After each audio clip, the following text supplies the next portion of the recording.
Et bienvenue dans cette vidéo sur la conjonction Vénus-Jupiter en Cancer qui nous occupe le 12 août à 6h27. Ce sera une conjonction presque parfaite à 14 degrés. Tac. J'avais envie d'en parler.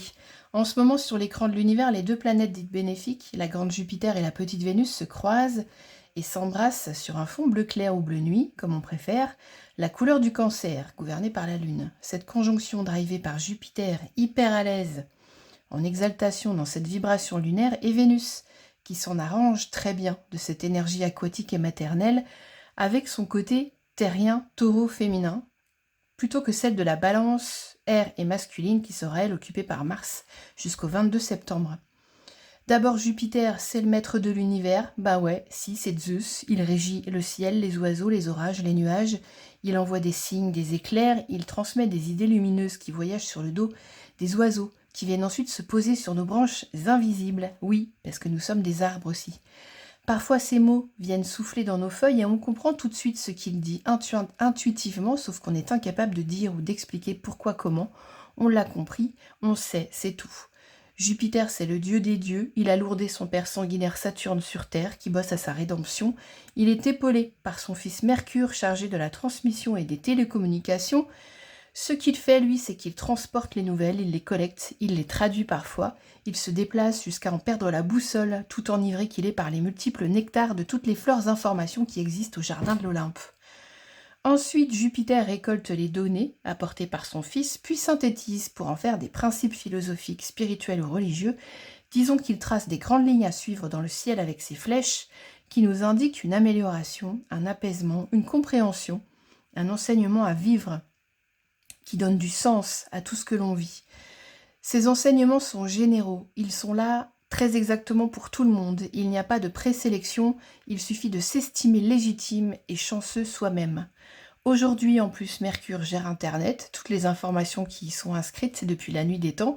La seule difficulté, évidemment, c'est de trier et d'arrêter de s'informer avec compulsion, ce qui nous permet direct, donc cet enseignement de Jupiter, une expansion, un soulagement, une bouffée d'air frais, une élévation subite, de l'optimisme sur un ciel plus dégagé vers l'espoir, même les pieds au présent, dans les embrouilles ou le caca. Avec Vénus, nos projets ou notre quête vont trouver une terre fertile, compréhensive et accueillante. Vénus est une déesse bien en chair. C'est notre corps, ici-bas incarné. Matérialiste et réfléchie, elle a le sens des réalités humaines, de la sécurité, de l'amour et des finances. Elle a le don de concrétiser tout ce qui lui vient par l'entremise de Jupiter. Et dans le Cancer, elle agit dans notre monde familier, notre foyer, notre famille, nos émotions, notre monde profond, notre imagination, notre mémoire, même karmique. Et là, attention, qui dit émotion et information peut nous parler de remue-ménage dans ceci. Il peut y avoir du grabuge, du nettoyage, du retour de passé qui chamboule. Cancer, signe sensible, c'est un pléonasme, ne passera pas par cette conjonction sans quelques larmes ou émotions envahissantes bien senties. À voir aussi quelles planètes chez vous sont touchées par cette conjonction. Amis Cancer ou amas de planètes en Cancer, bonsoir. Ça va dropper sec dans vos canaux lacrymaux. Ça ne veut rien dire peut-être, mais on s'en fout. Jupiter, lui, il est OK, avec tous les débordements en général. Si grabuge donc il y a, profitons alors de Mars en Balance qui tranchera. Il peut avoir la main lourde, même s'il semble hésiter. Il pourra mettre un terme ainsi à certains abus, même anodins, que la conjonction, comme par hasard, remettrait sur la table pour l'occasion. Ça, c'est bon, c'est vu, j'en veux plus. On pourrait traduire cette conjonction Jupiter-Vénus en Cancer par ces mots, liberté, amour, famille, à ne pas confondre avec certains slogans nationalistes. Jupiter voit large et sans limite, une famille pour lui n'a pas de frontières physiques, géographiques, ni même religieuses. C'est une affaire de feeling, d'atomes crochus, de communion naturelle et sans possessivité. La liberté de Jupiter et l'équité de Vénus qui fait toute sa beauté au service de la famille de cœur ou de sang du Cancer. Et c'est un beau programme pour devenir président de sa République. Je résume, où passe la conjonction en maison en Cancer ? Du Cancer, bref, où vous avez le Cancer, risque de chamboulement pour nettoyage à sec ou pas, révélation sur soi-même, sur un chemin à suivre, ou validation d'un contrat déjà signé en amour, amitié ou professionnel, transmission de connaissances ou voyage, formation ou professeur, possible rencontre de personnages sagittaires ou jupitériens inspirants. Fortification de votre fort intérieur, de votre philosophie de vie, validation de l'entourage ou d'un public, pourquoi pas, la lune c'est le public, mise en place d'un bébé projet, une naissance, une renaissance, une arrivée d'argent ou d'amour, ou de nouvelles idées pour faire venir de l'argent et de l'amour, dixit Claire, marabout de ficelle, et aussi une inflation de l'imagination qui va prendre une valeur de dingue à la bourse. Vous vous imaginez trader à New York en train de prospecter à fond et de jongler avec les valeurs boursières imaginatives. Mais oui, ça y est, on est dans le n'importe quoi. Je résume les mots-clés de cette conjonction sont chamboulement, révélation, validation, fertilité, imagination, communion et nouveau départ. Alors passons maintenant au déroulement des transits en maison ou en ascendant. Et si la conjonction Jupiter-Vénus en Cancer passe dans votre maison 1, vous êtes ascendant Cancer, et ça, c'est pas rien. C'est un passage qui se voit, qui va se sentir, en bien ou en mal, tout dépend de votre relation à vous-même, à votre famille, et à la relation que vous entretenez avec votre enfance. Si elle est pacifiée et au clair, alors ça va. Sinon, il y aura des redites, des réminiscences, des replongées dans le passé, la mémoire qui se rallume mais qui s'enclenche sur des sujets sensibles pas encore libérés. Jupiter presse le pas, il accélère vers le changement et c'est une belle opportunité de grandir et de processer vers le meilleur de vous-même, à vous les manettes de la remise en question.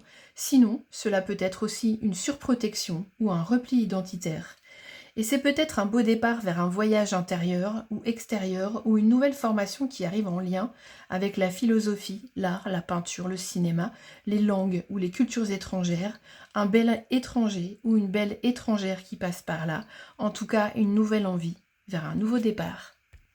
Et si la conjonction Jupiter-Vénus en Cancer passe dans votre maison 2, vous êtes ascendant Gémeaux, elle va nous parler doublement de Vénus et des affaires personnelles, qu'elles soient matérielles, corporelles, affectives ou financières, et cela peut donner un sacré coup de boost à votre humeur, à votre beauté, un retour de flamme ou de mojo, un truc qui fait du bien au moral ou à l'estime de vous-même, des retombées matérielles si vous avez mis des trucs en place avant pour cela, ou des éclairages sur vos relations, des compréhensions nouvelles qui débloquent des choses qui n'avançaient pas, des détails peut-être, mais qui ne vous avait pas sauté à l'œil avant ce passage de bénédiction-là. C'est l'hospitalité et l'ouverture à l'inconnu parfois qui déclenchent le changement, un personnage de passage d'un étranger, une situation inhabituelle, des données inconnues offrant de nouvelles opportunités de croissance, mais bien sûr, pas avec n'importe qui, n'importe comment. S'engager dans un cadre familier stable et sécurisant est indispensable pour ne pas se perdre, surtout lorsque l'on est un électron libre virevoltant. Et si la conjonction Jupiter-Vénus en Cancer passe dans votre maison 3, vous êtes ascendant Taureau. La conjonction passe dans votre zone d'amitié, de sociabilité, amenant de l'air frais et de la nouveauté dans votre entourage proche, famille, amis, frères, sœurs ou enfants. C'est l'heure peut-être du repli, de la tranquillité et de l'arrêt de perte d'énergie dans ce domaine-là. Oui, je sais, je devrais vous dire que ça va être l'éclate dans la vie mondaine, des amis et coupes de champagne à gogo à Ibiza, mais moi je pense que c'est pas ça que vous cherchez vraiment, c'est le calme et la beauté, du temps pour vous, uniquement, pour vous pouponner ou vous nourrir émotionnellement et intellectuellement, vous former, pourquoi pas, et rencontrer des belles personnes et de qualité uniquement. C'est un temps pour chiller, sans retenir votre joie, votre argent, sans être possessif et contrôlant, laisser les autres s'expandre et s'exprimer autant que vous, en leur faisant confiance, en lâchant prise totalement. Et si la conjonction Jupiter-Vénus en Cancer passe dans votre maison 4, vous êtes ascendant Bélier. Et là, c'est pas bon. Et là, famille, quand tu nous lâches pas la grappe, il est temps de prendre le large et de s'émanciper de ses devoirs familiaux, matrimoniaux, ou maternelle, on se croirait dans le courrier des lecteurs d'un magazine des années 50 ou dans Mad Men. Sortez de chez vous, arrêtez de culpabiliser, de faire culpabiliser. Oui, je sais, c'est pas agréable à entendre et cela ne vous concerne peut-être même pas. Mais moi, en tant que Lune, Mercure, Saturne en Cancer, je peux vous dire que j'en connais un rayon sur le sentiment de culpabilité et la difficulté à s'occuper de ses propres oignons, à se mettre en première place dans sa vie sans en faire des tonnes de regrets, d'inquiétudes, de remords et de nostalgie à l'enfance qui part, qui s'en va. Et à la place de la mère toute sacrée, c'est vu et revu à la télé, c'est bon, laissez tout le monde se démerder sans vous. C'est à vous de montrer l'exemple vers la liberté, c'est le moment de commencer quelque chose de manière entièrement autonome ou de continuer dans une voie épanouissante déjà trouvée Évidemment, moi je vous dis ça, alors que j'étais la première à chialer de trouille la première fois que j'ai laissé ma fille aller chercher le pain à la boulangerie. Et si la conjonction Jupiter-Vénus en Cancer passe dans votre maison 5, vous êtes ascendant Poisson, et la conjonction devrait vous donner un sacré coup de pouce au moral et à l'estime de vous-même, vous faire sortir de vos retranchements aquatiques en vous donnant envie de sortir, de bouger, de vous amuser, de sortir la tête de l'eau, de vous mettre en scène, d'arrêter de vous perdre dans des rêves impossibles. Peut-être même que vous nourrirez votre légende personnelle en bon petit soldat alchimiste que vous êtes naturellement, en acceptant de faire entrer de la nouveauté et la transformation qui bouscule le quotidien. Des inconnus qui portent haut certaines des valeurs auxquelles vous tenez et que vous avez tant de mal à trouver chez les autres, que vous trouvez tellement terre à terre et manquant d'imagination, ils pourraient bien, ces gens-là, pointer le bout de leur nez dans la maison de votre soleil, vous redonnant de la lumière et de la clarté sur certains souvenirs d'enfance oubliés, par exemple, ou des trésors par de vous-même laissés en plan dans votre grenier ou dans votre cartable qui n'attendait que le retour de votre attention. Celui de l'enfant prodige.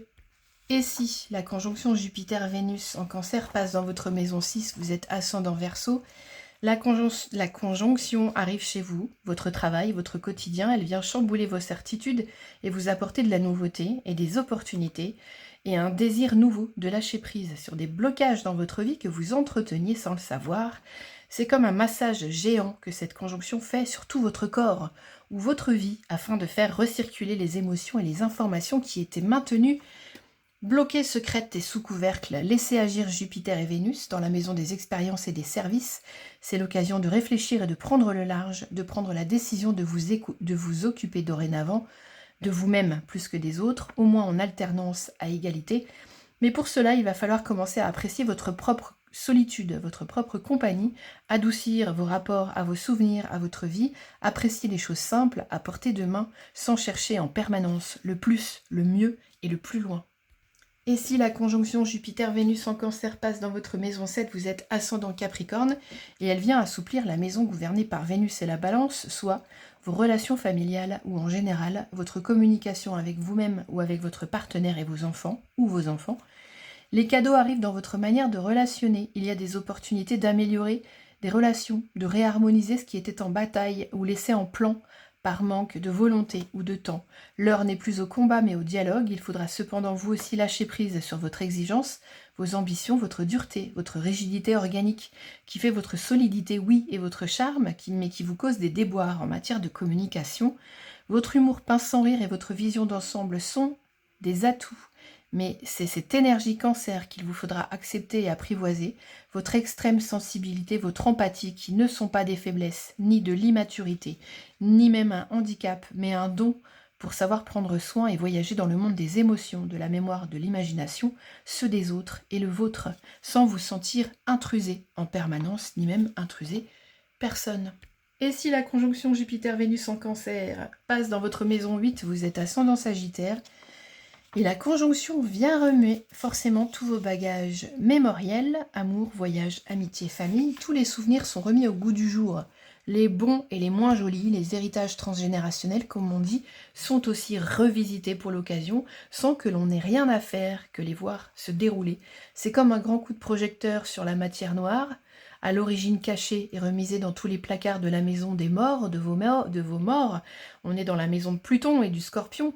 Elle vous amènera cette conjonction de la lucidité, de la clairvoyance, de la compréhension. C'est comme une immense mise au point sur les plus belles images de votre vie. Coucou Jackie Quartz, bonjour la rêve de vieux, qui dit quand même aussi dans sa chanson très nostalgique mais réaliste, la mort d'un amour donne la vie à un autre. Ce qui illustre super bien cette conjonction dans votre maison 8, c'est un passage par un deuil qui n'est pas forcément réel, pas d'inquiétude, mais cela peut être une part de vous-même qui est en train de partir pour laisser entrer la nouveauté. C'est donc une alternance de moments de tristesse et de joie, puisque le nouveau est déjà là. Et si la conjonction Jupiter-Vénus en Cancer passe dans votre maison 8, vous êtes ascendant Scorpion. Elle vient dans la maison attribuée à Jupiter, celle des grandes aspirations, de l'expansion, de la quête de sens et de liberté, qui est le lieu du cancer dans votre thème, qui concerne donc une grande partie de vous-même, vos émotions, votre famille, votre foyer, votre mère, votre vie. Cette quête est donc pour vous vitale et vous anime au quotidien, aussi bien émotionnellement que intellectuellement. Vous avez à cœur de réussir à vous émanciper totalement d'un joug ou de carcans familiaux qui vous ont toujours empêché d'être vous-même et de vous réaliser. C'est spécifique ici, pour vous les ascendants Scorpions, vous êtes presque missionnés pour vous introspecter, pour enquêter, faire de la lumière sur les crimes entre guillemets du passé pour que la justice soit faite afin de pouvoir renaître de vos cendres sur un terrain sain, débarrassé de toute toxicité. Cette conjonction vous apporte peut-être les derniers indices qui vous manquaient pour coffrer le colonel Moutarde, ou c'est une réelle libération après un long chemin d'enquête ou de contre-enquête, ou c'est une nouvelle formation ésotérique pour approfondir vos connaissances sur les mystères de la mort et de la vie qui, de toute façon, à ce jour, reste un mystère profond et indéchiffrable pour tout le monde. Et si vous avez la conjonction Jupiter-Vénus en Cancer qui passe dans votre maison 10, vous êtes ascendant Balance, elle vient dans la maison dédiée au dieu Saturne, dans un mood de Capricorne, mettre de l'ordre ou de la respiration dans un lieu plutôt sérieux, ambitieux dans votre vie depuis toujours, où votre sens des responsabilités est mise à rude épreuve, où la pression est très très forte. C'est votre vocation, votre profession, votre réputation qui est en jeu, et paradoxalement, elle est en lien avec l'intime, le domaine de vos émotions, vos souvenirs, votre famille, vos enfants, votre mère, qui devrait être cachée, comme si votre métier ou votre vocation était d'être une mère universelle pour les autres et de déballer vos émotions, et que cela vous était très exigeant, ne vous laissant pas beaucoup de répit et de temps pour vous-même et votre monde intérieur, qui du coup, sous l'effet de la conjonction bénéfique, va pouvoir enfin se dilater, prendre de l'essor de l'intérieur et ses aises, en vous aidant à lâcher prise sur votre ambition peut-être maladive et votre sens des responsabilités harassant. C'est un retour en soi et à ses prérogatives, de l'amour pour soi-même, sans prendre de charge extérieure inutile, dans un réalisme coulant et je m'en foutiste, très bénéfique, en se laissant partir à la dérive sur les chemins d'une aventure de Compostelle, pourquoi pas, rêvassante et inutile. Ouh, quel beau lâcher de truite, de prise. Et si la conjonction Jupiter-Vénus en Cancer passe dans votre maison 11, vous êtes ascendant Vierge, elle arrive dans la maison d'Uranus et de Saturne, celle des alliés, des réseaux d'amis, des causes altruistes, des idées rebelles et visionnaires, ce qui peut déclencher chez vous des envies de voyage à but humanitaire ou d'engagement politique ou sociaux, d'aller enfin jusqu'au bout de vos idées altruistes et novatrices. Vous avez de toute façon une âme de missionnaire et une tendance à vous mettre de côté pour œuvrer souvent dans l'ombre au bon fonctionnement d'un système ou d'une organisation à but non lucratif. Alors est-ce que cette conjonction à l'inverse ne viendrait pas mettre subitement de la lumière sur cette tendance sacrificielle à vouloir toujours sauver l'aveugle et l'orphelin? Est-ce que ça se dit ça? Je sais plus. À mettre une pression soudaine pour que vous preniez conscience, à mettre une pression soudaine pour que vous preniez conscience de l'intérêt de porter votre attention sur vos propres émotions, vos besoins primordiaux d'amour, d'affection, voire de votre tendance à tout critiquer, à trop anticiper dans l'inquiétude du lendemain foireux qui vous empêche d'apprécier réellement ce que vous avez vraiment, les choses simples à portée de yeux ou de vos mains, prendre soin de votre originalité, développer vos dons singuliers, rester focus sur ce qui vous nourrit vraiment, oublier un peu les autres et leur regard rigide, c'est l'aide bénéfique de Jupiter et Vénus dans votre maison 11 en Cancer. Et si la conjonction Jupiter-Vénus en Cancer passe enfin dans votre maison 12, vous êtes ascendant Lion, elle arrive dans la maison gouvernée par Neptune et le Poisson. Jupiter étant le premier maître du Poisson, il n'est pas un territoire inconnu, il sait où il est, dans l'eau, dans les mémoires profondes, l'inconscient collectif, la psyché, la spiritualité, l'amour inconditionnel, le retrait du monde et de son chaos, la méditation, la connexion à tout le monde, à vous-même aussi, dans un grand tout, mais aussi c'est la maison des choses floues, indéterminées et cachées. N'oublions pas non plus que Vénus, dans ce territoire aquatique exalte aussi toutes ses qualités de beauté, de bienveillance, de réceptivité, de télépathie. Elle fusionne, elle embellit. Et cette conjonction pourrait tout aussi bien vous faire voyager dans des strates alors inconnues de votre inconscient, vous faire des voyages astraux par exemple, ou nourrir de plus belle un attrait pour l'art, la musique, la spiritualité, ou l'art de la guérison aussi, décupler votre amour pour un sujet ou une personne en particulier et vous donner beaucoup de recul sur une propension que vous avez à accueillir tout le monde sans jugement, même ceux qui n'en valent pas la peine, qui ne méritent pas votre amour ou de votre attention. Il est l'heure donc d'être vigilant et impitoyable, de savoir trancher. de savoir discerner le bon du mauvais, avec sûrement un côté vierge que vous avez quelque part, de mettre des limites à votre affection pour pouvoir matérialiser vos rêves à vous et vos grandes aspirations avec lucidité, voire égoïsme. Et ouais. J'en ai donc fini avec ce transit charmant et transcendant. Merci de me laisser une trace de votre passage, un like, un commentaire, un abonnement. Il est encore possible, et toujours possible d'ailleurs, de prendre un rendez-vous avec moi pour un détartrage de thème astral. Et oui, me voilà dentiste astrologue. Le lien pour les détails et les tarifs est en barre d'infos ou en commentaire. Je vous remercie de votre écoute. Je vous dis à bientôt. Et bon transit, conjonction Jupiter et Vénus. À bientôt. C'était Claire d'Astro Cheveux.